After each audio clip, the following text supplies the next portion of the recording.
Hey there, welcome back to my desk and happy Mario Day for those of you watching publicly. Otherwise, if you're a patron and you're watching this 1 week early, then that intro would have been awkward. But over on the main channel today, I did post a video for Mario Day, so if you haven't seen that yet, go and watch that.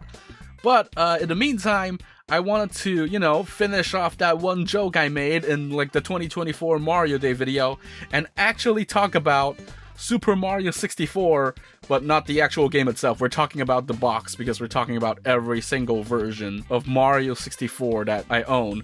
And before anyone comments about what I'm missing, I am not going to be talking about unofficial versions. I already made a whole video about unofficial versions. And I'm also not going to talk about Mario 64 DS on the Nintendo DS, although I do have a US and a Japanese copy of that.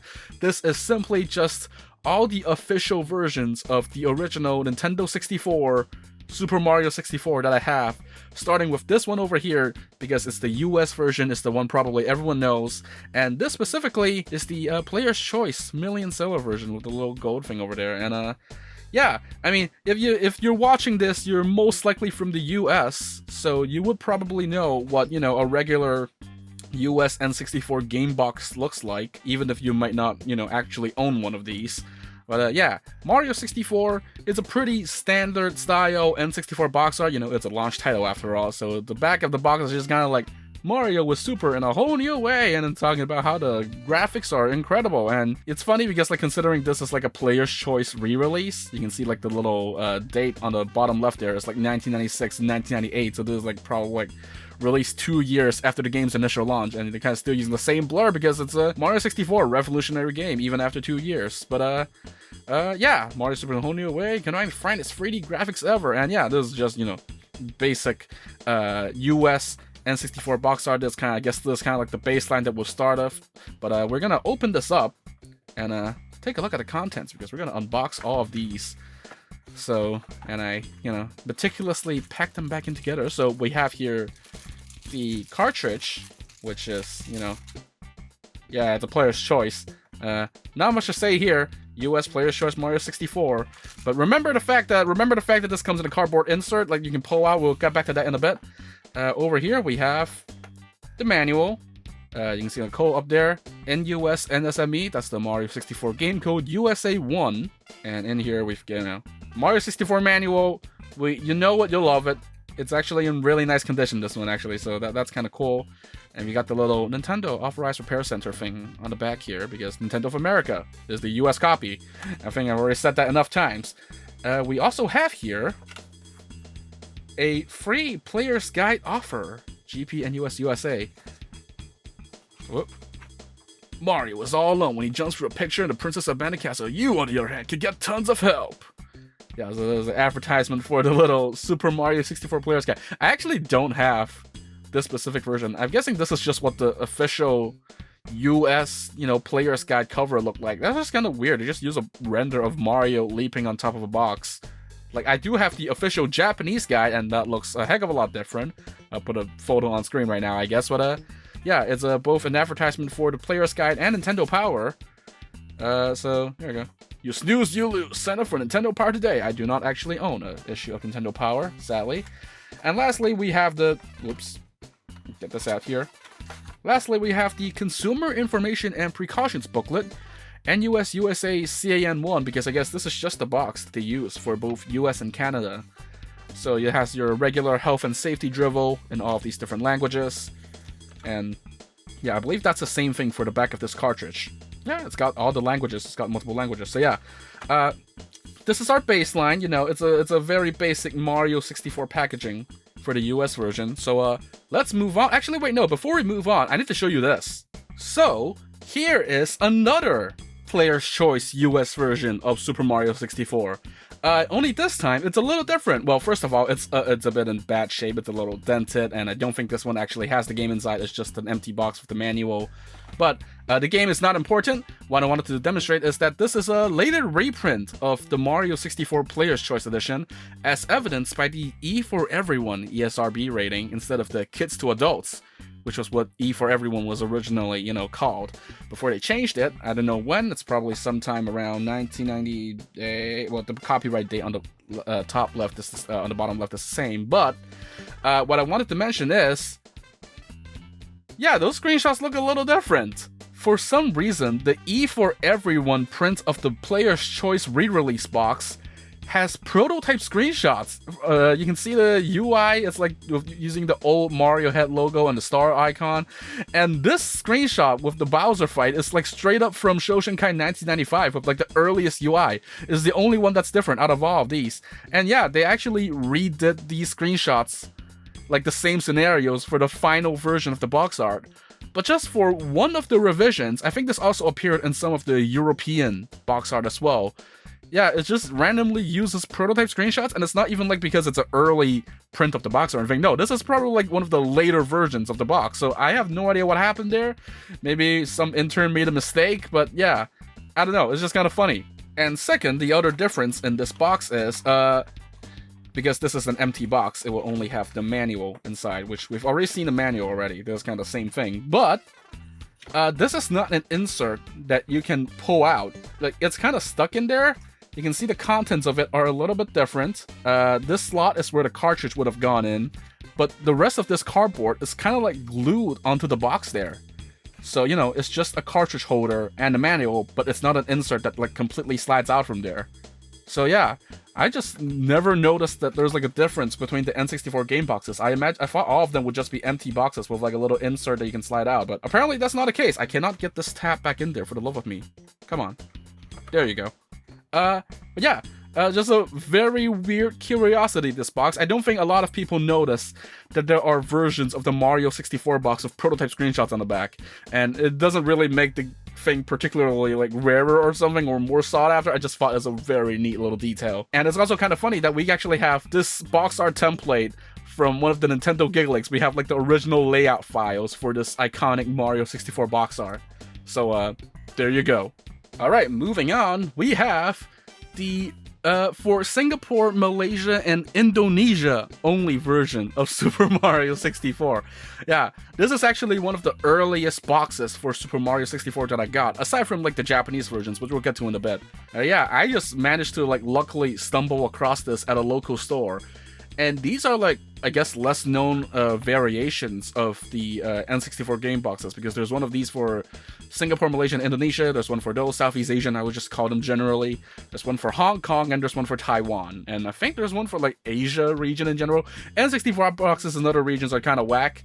But yeah, as you can see, this is basically shaped the same way as like, you know, a regular US Mario 64 game box. And it has it's now a player's choice one, so it just has the red bar on the side. And it kind of funny how, you know, on the top you have the red, you have the blue, we have the yellow, and we have the green, which I think is kind of like a very subtle reference to Super Famicom accessory boxes, where they would basically have the 4 colors of the Super Famicom on the sides of the box. I don't know what the N64, you know, has to do with that, but they just reused the same 4 primary colors for the US box specifically, and I think that's pretty neat. But the back of the box kind of looks similar to the US version at first glance, but there is something a little different about it. For example, there's a Nintendo logo on the top right. I don't think that was in the US version that we just looked at. And there is a whole bunch of different information on the left side over here, because it says made in Japan, NUS 006 JPN. So we'll get to that later, but the cartridge inside this is technically a Japanese region cartridge. So it would fit in Japanese systems, but not US systems. But instead, even though it's, you know, it's designed for Japanese systems, it still has the English version, the US English version of the game inside there. And also you can see it says for sale and use in Singapore, Malaysia, and Indonesia only, and commercial rental prohibited. It's kind of like the same thing as the Japanese version of the game, where they prohibit rentals, whereas on the US version, it says for sales, rental, and use only in USA, Canada, Mexico, and Latin America. So yeah, on the US version explicitly allows you to rent them, while the, I guess, Japanese and like the Asian versions, basically, they don't let you do commercial rental. So that's kind of funny. And it also randomly says recommended for ages 8 to adult in there. The US version doesn't have that. So if you really wanted to know what is the appropriate age to play Mario 64, now you know, you better not be under 7 years old for this. And on the bottom left, we actually have the Southeast Asian distributor for N64 games, Active Bokeh KK, distributed by A Active PT Limited Singapore. Now, I know I made like a whole video about Nintendo's Hong Kong distributor. We'll get back to that in a bit. But I actually don't know that much about their Southeast Asian operations, so I actually don't know that much about this company in particular. So, all I know is that they are the distributor for Nintendo 64 stuff during this time, but, you know, if anyone has more information they can share about them, I guess just let me know. But otherwise, the back of the box, same blurb, same screenshot, same everything. It doesn't have the prototype screenshots, so there you go. Opening up the box here, we have, you know, the same cartridge, but now, you know, instead of the ESRB logo, we have a little for Singapore, Malaysia, and Indonesia only label on the bottom left there. And as you can see, it mentions it's a JPN cartridge because the bottom of the cartridge is the same as what you would get on Japanese cartridge. So, doesn't work. It even also mentions again for Singapore, Malaysia, and Indonesia only on the back of the label there. But it still calls it Game Pack and not, you know, Nintendo 64 cassette, as they will be called in Japan. And over here, we have the instruction booklet, but this isn't actually the same instruction booklet from the US version. You've got a little green triangle on the top there, probably denoting a specific region, and on the top right, we have NSME ASM, which I assume stands for like Asian Singapore Malaysia? Or something like that? Singapore, Indonesia, Malaysia, I don't know how ASM translates to that, but the inside is almost the same as the US version. The contents, the main contents are about the same, but it doesn't have the little, you know, Nintendo repair warranty world-class service thing on the back there. It's just Nintendo printed in Japan, and I don't think it also has like the seal of quality or something on this page here, because the seal of quality, well, it is on there. It is on the corner, but it's just not in the manual, I guess, or something. But yeah, there you go. And in here we also have another precautions booklet, but this one, as you can see, it says NUSEUR. So yeah, they literally just reused the same health and safety. Oh, there's another precautions. Huh. I actually didn't know that. And this one actually says ASI. So, okay. There's two of these. I don't know if that's what. Yeah, so this is specifically for Singapore. A Active PT LTD Singapore. Okay. But we also have this, which is straight up the same as the European version. It even lists all the European patent numbers, and this is like way thicker than the regular US one. Yeah, I don't know if this is supposed to come with both of these. I actually didn't, at least I forgot about it, but yeah, that's pretty cool. That's the Singapore, Indonesian, and Malaysian version of Mario 64. Alright, next up we have the Hong Kong version of the game, and if only you could actually see it on the bottom right, because this box is, yeah, is not in the best shape. It's a bit sun faded on the bottom part here. You know, I don't really, it doesn't really matter that much to me because I already have so much of these boxes, and I believe the Hong Kong versions of Mario 64 specifically are a little bit harder to come by.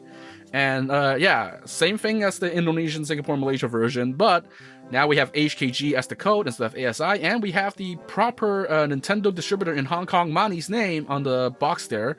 You want to know more about them, you can check out my video from a while ago where I talked about Nintendo's Hong Kong presence. But other than that, we have the same NUS Japan thing, and you know, we've got the same recommended ages 8 to adults.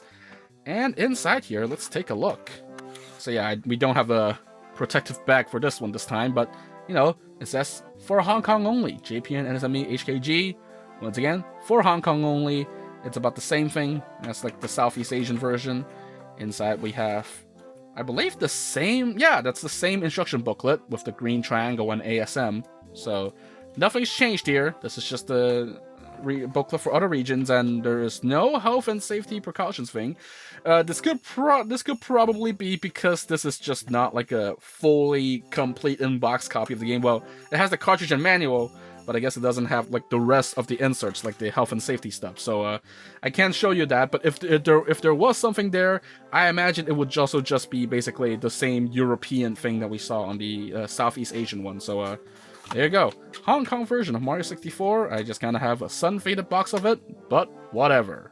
Okay, so before we move on to the Japanese versions of these games, I need to show you this little peculiarity. I only have this one loose, I don't have it in the box, but this is the Taiwanese version of Super Mario 64, As you can see, it looks a little different because it's based off of the Japanese version of the game, but it has this little Taiwan only like thing on the box in Chinese, and you can see the code is NUSNSMJROC for Republic of China, which is what Taiwan is officially called anyway. But yeah, so this is a little weird thing. The back is actually fully in Chinese and compared to like the Hong Kong one. So it's just like an entire thing in Taiwan. But yeah, I do not have the box for this one. But yeah, this is actually based on the Japanese version. So these two contain the English version of the game, but this would have the Japanese version, except the Taiwan version actually did get a later release where it looked just the same as these two boxes, with the little, you know, box in the center that says for Taiwan only, but it contains the English version of the game, and you know, the cartridge has the same design as the English version, so technically Mario 64 was released in Taiwan like twice for some reason. One in Japanese, one in English. Yeah, it is just a weird little peculiarity. I don't think this one is super common compared to like even the Hong Kong and Southeast Asian ones. I actually had to get this directly off of a Taiwanese flea market through a proxy and shipped it over here just because I thought it was a really cool thing to have a separate version that's kind of based on the Japanese version with a little Chinese subtitle and everything.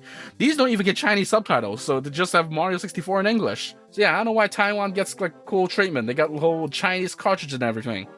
That's pretty neat. Alright, finally, we can move on to the Japanese version. This is the initial original Japanese release of Mario 64. And as you can see, it has that, you know, the one template that they somehow reuse for a bajillion other N64 3D platformers and other games. The whole circle with random text in their the format that they reuse for Mario Sunshine as well. I don't know, it's just something about this just makes it appealing, I guess. Well, jump, swim, fly. On the back here, we have the cool little render of Bowser, you know, lighting Mario's butt on fire, and we have some different screenshots. But yeah, it's a very, in case you've never seen the Japanese box art for Mario 64, there you go. The sides are pretty simple. It's just, you know, white with the logo, for sale and use in Japan only, commercial rental prohibited. And yeah, if you haven't seen the Japanese version before, we will take a look at the insides, because this has a plastic insert instead of a cardboard one. So we have here the initial Japanese release of the game. Here is the Taiwan release. You can now compare the two and see there are basically the same, just translated, but there you go. And over here, we actually have one of these control cards. So in addition to the manual, which we'll get back to, we do have a little quick reference sheet for all the basic controls in the game. So a lot of Japanese N64 games came with these little reference cards.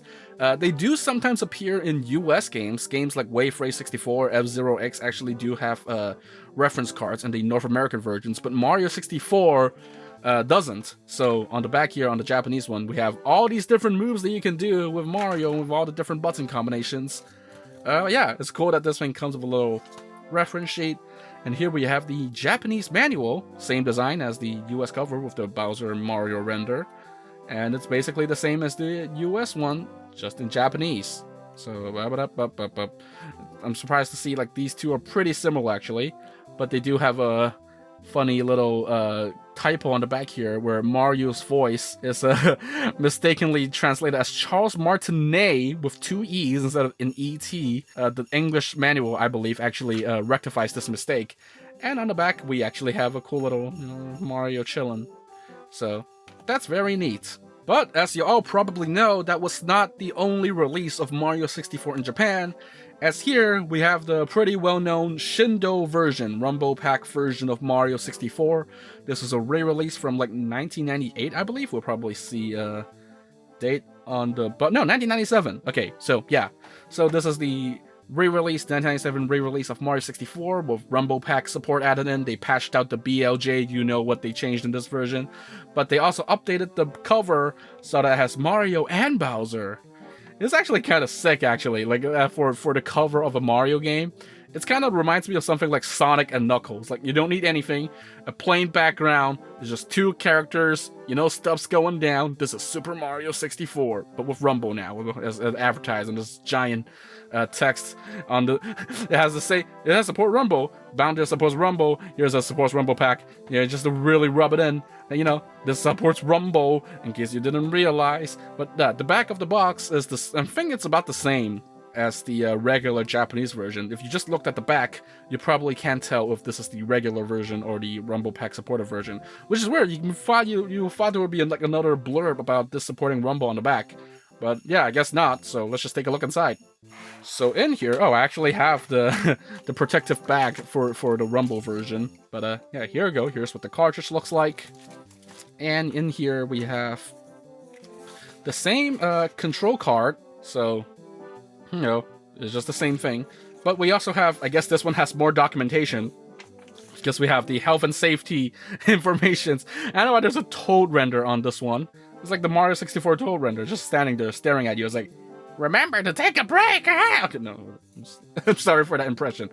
But yeah, here's another health warning. Don't plug the N64 in when your hands are wet. Kind of common sense things. But here we can see the instruction manual is actually different. We've got the little Rumble Pack thing, the blurb on here, so signifying that this is a different revision of the manual. And I believe the only addition that this makes is, as you probably can tell, it adds a little mention part here about the Rumble Pack. But other than that, I think it's the same thing. They did update the little title screen screenshots to show the Rumble Pack, and also the little feature that happens when you press Z. So there's a little Easter egg that only appears in the Rumble Pack version, where you press Z, the background gets filled with like copies of Mario's face. You can also do that same trick in the 3D All-Stars version, so that's pretty neat. Otherwise, the rest of the manual, I believe, is basically the same. Yeah, it doesn't look like anything's different.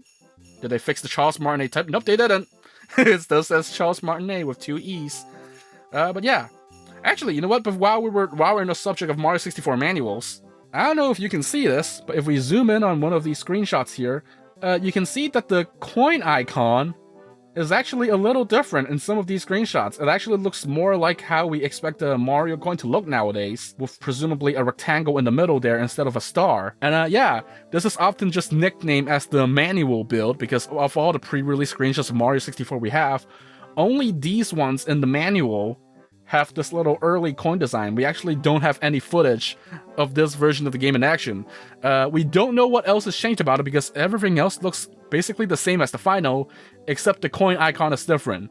So this is just one of the greatest mysteries of our time. I guess another one to add to the Mario 64 mystery pile, I guess. But yeah, that is basically every version of Super Mario 64 that I own. Or is it? Say hello to the iQue version of the game. Okay, so this is not actually the game, but let me explain. As you may probably know, the iQue is like the Chinese version of the N64, and instead of the games coming on cartridges, they actually have, built-in memory on the system itself, so you can download games from like the iQue Depot, or actually even later on an app that you can just use in your own home by connecting the iQue player to your PC through USB, and you can just download and buy games onto your device directly. So this is kind of one of the earliest versions where a Nintendo system allowed you to download games digitally. But yeah, so what am I holding here? This is the manual for Mario 64. As even though the games were released digitally, they still offered these manuals, physical manuals, that you can buy in stores when you when to pick up your like iQue prepaid cards or like digital download codes or whatever. So yeah, this is the Chinese physical manual for Mario 64, or as it's called in China, iQue Mario, Shindou Mario. So yeah, here we have a completely different box art, where it's like, ooh, realistic 3D 360-degree adventure. We've got the iQue logo on the bottom there, and instead of the official Nintendo seal of quality, we have the high quality Nintendo seal. I think this is like the only time this seal is called this for some reason. I don't know why in China they don't call it the official Nintendo seal of quality. Probably, I guess this is technically not a Nintendo product, it's an iQue product, kind of to get around China laws. Anyway, yeah, so let's open this up. This kind of has like a weird little packaging, so it kind of just folds open from the top here, just trying not to damage it. But inside we have, yeah, it's the iQue manual. See, it looks like the same cover as the US and Japanese ones with the Bowser burning Mario butt. But inside we have the US manual translated into Chinese. It now has the iQue for the hookup pictures for how to hook up the iQue. But for some reason, I think this particular shot of the control stick is still kind of using the Nintendo 64. You can kind of see the little contours of the controller there, whereas the iQue one looks more like a normal controller with the analog stick at a proper location. So I don't know what's up with that. But yeah, this is the Mario 64 manual. All of it's in Chinese. So I don't think there's any like weird prototype screenshots with a weird con icon in one of these now. Let me actually take a look, see if it actually has it. No, this manual actually still uses the weird little screenshots with the weird coin icon. So, okay, I guess we now know. And yeah, we have a little notes section here. I don't think the previous Mario 64 manuals had a notes section, so that's kind of neat. And of course, it has its own little iQue information. iQue, there you go. We've got the iQue version of Mario 64. Yep, it's just a physical release of the manual. Feel free to consult Useless Nintendo Trivia number 3 for more information. So yeah, that is every single copy of Mario 64 that I officially own. You might notice what's conspicuously missing from here is the European version of the game, the PAL version, and I am actually working on trying to find a copy, so eventually, if I do manage to find a copy of that, maybe I'll make like a quick 1-minute addendum video to this, kind of just showing what's the difference between the PAL version and the US version or something, I guess. But in the meantime, that is all the version of Mario 64 I officially own. This is the only game I will ever go out of my way to find all these stupid versions for, because it's Mario 64. I swear this is not a cry for help. I'm completely fine. I am sane. Thank you for your concerns, but I am completely fine.